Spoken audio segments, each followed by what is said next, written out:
Dahshatli qotillik sodir bo'ldi. Afsuski, aktrisa o'z uyida o'lik holda topildi. Assalomu alaykum, hurmatli tomoshabin do'stlar, kanalimizga xush kelibsiz. O'zbekistonda hamda jahonda sodir bo'layotgan eng tezkor va dolzarb mavzularni o'tkazib yubormaslik uchun kanalimizga obuna bo'lib, videoroliklarimiz davomida bor-yo'g'i bir donadan like hamda podpisatsiya tugmachalarini bosib qoldirishni unutmang.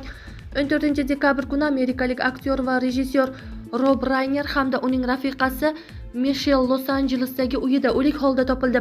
Politsiya ularning o'limini ehtimoliy qotillik sifatida tergov qilmoqda.